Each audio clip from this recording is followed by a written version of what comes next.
తరపున డిమాండ్ చేస్తూ మళ్ళీ ఒకసారి పత్రికా మిత్రులందరూ కూడా ఈ పోరాటంలో మీరు కూడా సహకరించారు పిల్లలకి మీకు కూడా ప్రత్యేకంగా మీడియాకు కూడా హృదయపూర్వకంగా ధన్యవాదాలు అభినందనలు థ్యాంక్ యూ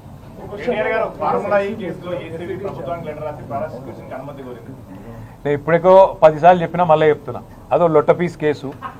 మళ్ళీ చెప్తున్నా నేను ఇగో ఇక్కడనే నిల్చుంటా కావాలంటే రేవంత్ రెడ్డి వస్తాడా ఏసీబీ డీజీ గారు వస్తారా ఇట్లే లైవ్ కెమెరాలు ఇట్లే పెట్టుండ్రి లై డిటెక్టర్ టెస్ట్ పెట్టుండ్రి నేను ఇక్కడనే ఉంటా కదలా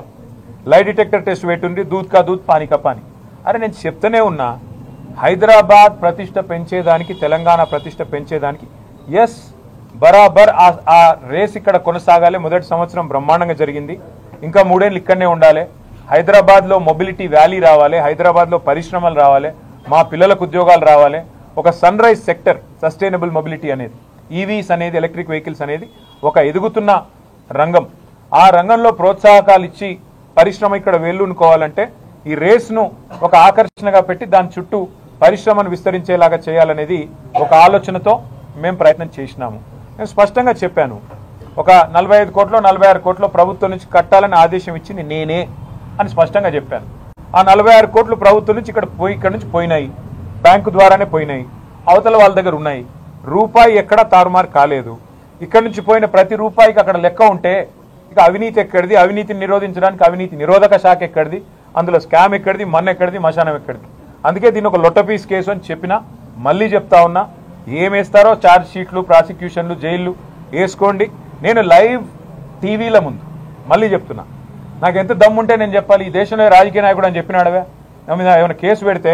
రారాబై చూసుకుందాం పెట్టు లై డిటెక్టర్ అన్నాడో 2 వరకు నేను చెప్తున్నా రా నేను తప్పు చేయలే నిజాయితీగా నేను ఈ రాష్ట్రానికి ప్రతిష్ట తెచ్చే ప్రయత్నం చేసిన పెడతావా పెట్టు కేసు ఏమయ్యేది నీ లొట్టపీస్ కేసుతోని ఈ లొట్టపీస్ కేసుతోని లొట్టపీస్ ముఖ్యమంత్రి గారితోని మాకేం ఫరక్ పడది ఆయన ఏం చేసినా ఎన్ని కథలు పడ్డా మేము ఇట్లనే పిల్లల తరపున కొట్లాడతాం రైతుల తరపున కొట్లాడతాం నువ్వు ఇచ్చిన హామీల కోసం మహిళల కోసం కొట్లాడతాం మేం మాత్రం కాంగ్రెస్ ప్రభుత్వాన్ని వదిలిపెట్టం కాక వదిలిపెట్టాం 6 గ్యారంటీలు అమలయ్యేదాకా నీ 420 హామీలు నెరవేర్చేదాకా నిలదూస్తూనే ఉంటాం నిజాన్ని బయటికి లాగుతూనే ఉంటాం థ్యాంక్ యూ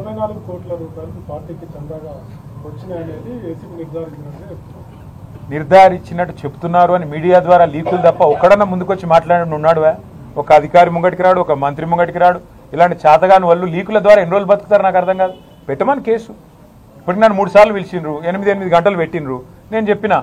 దమ్ముంటే రేవంత్ రెడ్డిని రమ్మన్నాడు ఆయన మీద ఏసీబీ కేసు ఉంది నా మీద ఏసీబీ కేసు ఉంది రా ఇద్దరం కూర్చుందాం నువ్వు బ్యాగులు మోసినవా లేదా నువ్వు బ్రహ్మాండంగా పైసలు పంచినవా లేదా ఎమ్మెల్యేలను కొనుగోలు చేసే కేసులో దొరికినవా లేదా నువ్వు దొంగవా కాదా నువ్వు చెప్పు నేను కూడా ఉంటా ఇట్లా పక్క నిలబడదాం ఇద్దరం లై డిటెక్టర్ టెస్ట్ పెట్టుకుందాం ఎవరు వాస్తవం చెప్తున్నారు ఎవరు అబద్ధం చెప్తున్నారు రాష్ట్ర ప్రజలు చూస్తారు ఏమున్న దానిలో అయినా ఇంకోటి మా మిత్రులు చెప్తున్నారు ఏదో రొటీన్ వ్యవహారం ఇది ఛార్జ్ షీట్ వేయడం మీద పెద్ద ముచ్చట కాదు మీరు దాని ఏదో అంతర్జాతీయ ఇష్యూలాగా మీరు కూడా చూడవద్దని నా విజ్ఞప్తి థ్యాంక్ యూ